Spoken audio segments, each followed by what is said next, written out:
As human influence spreads across the globe, Grand Teton National Park stands as one of the last of its kind. Together, Grand Teton National Park and Yellowstone National Park form the Greater Yellowstone Ecosystem, an ecosystem that is as fascinating and beautiful as it is rare.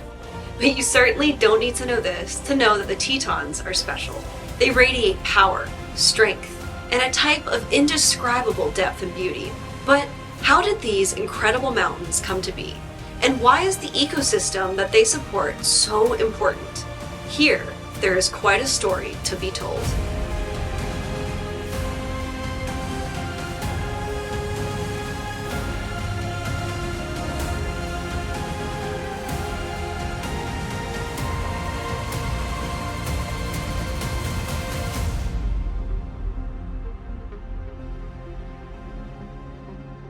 While the majority of the Greater Yellowstone ecosystem resides in Yellowstone, the Teton mountain range is an important part of it, as it plays a key role in forming and preserving the abundant life that lives there. But before we can talk about the life that walks these mountains, we have to dive into how they came into existence in the first place. The story of the Tetons began around 2.7 billion years ago. Tectonic plates collided and buried ocean sediment and volcanic debris 20 miles below the surface. This collision generated extreme pressure and heat that actually fused the two rock types together. The result was a beautifully striated rock type called gneiss. This rock would go on to form the core of the Tetons, and even hiking the park today, at places like Inspiration Point, you can still see the beautiful striations in the gneiss rock. Get it? The gneiss rock. You can still see the beautiful striations in the gneiss rock along the trail. Fast forward to 2.5 billion years ago, and magma begins to spill out from the Earth's mantle. Okay, this is where we get to volcanoes. I love volcanoes. I think they are so cool. Anyway, this magma made a life of its own. It worked its way through the cracks and weak spots in the gneiss and eventually hardened into granite. The highest peaks in the Teton range, including the Grand and Middle Teton, are made of this granite. So these rocks are old, like really old. In fact, they're some of the oldest in all of North America. But something that's fascinating about the Tetons is while these rocks are really old, the mountains themselves are very young. The mountains only began uplifting about 10 million years ago, and that makes them some of the youngest in all of North America. So the Tetons get the title of both youngest and oldest. And for reference, the Rockies are around 50 to 80 million years old, and the Appalachians are more than 300 million years old. And it's important to clarify here that when I say the mountains are a certain age, I don't mean that they just magically appeared that day. When I say the Tetons are 10 million years old, I mean that they began to form 10 million years ago. So that's when the tectonic plates first started moving and the little baby Tetons first started to form. Ever since then, they've been uplifting more and more as they grow. But okay, we're getting ahead of ourselves here because we are still 2.5 billion years in the past. So let's go ahead and take a jump to 775 million years ago.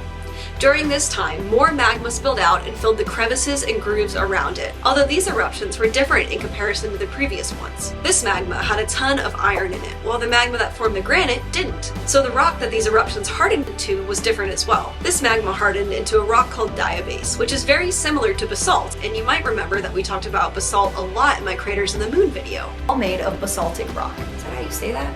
Basalt. Basalt? Basalt. I don't know why that feels weird to say. Basalt. Basalt. Moving on to 510 million years ago. This is when the oceans of the world rose up. The water washed over the soon-to-be Tetons and deposited, guess what? More rock. These were sedimentary rocks like sandstone and limestone. Okay, so that's a lot of rocks.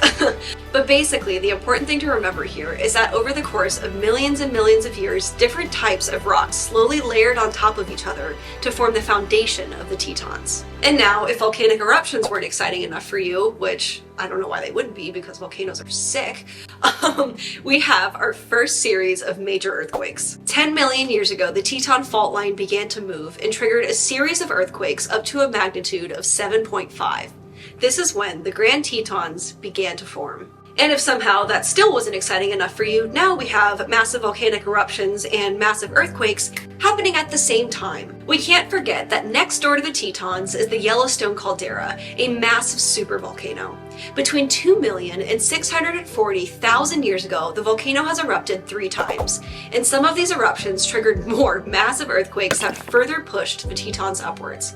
What's even cooler is that you can actually see evidence from these eruptions at certain places in the Tetons, like on top of Signal Mountain. The last major earthquakes to uplift the Tetons occurred around 4,800 to 8,000 years ago, and thankfully these were not caused by the Yellowstone caldera erupting, because I feel like that would be a little too close in the past for us. But even though this was a while ago, the fault line is very much still active, so it's extremely possible that we'll see earthquakes in the future. And so, that finally brings us to the present. And like I said, it is as beautiful as it is rare. Together, the Grand Teton and Yellowstone areas form something known as the Greater Yellowstone Ecosystem. As human influence expands and impacts natural areas all over the world, we are finding ourselves with less and less intact ecosystems. Now, let's go ahead and define what an intact ecosystem is. Intact ecosystems are ecosystems that are untouched by humans and are still self-sufficient. While today there are still some left, very few of them are temperate ecosystems, which means very few of them house the wildlife and plant life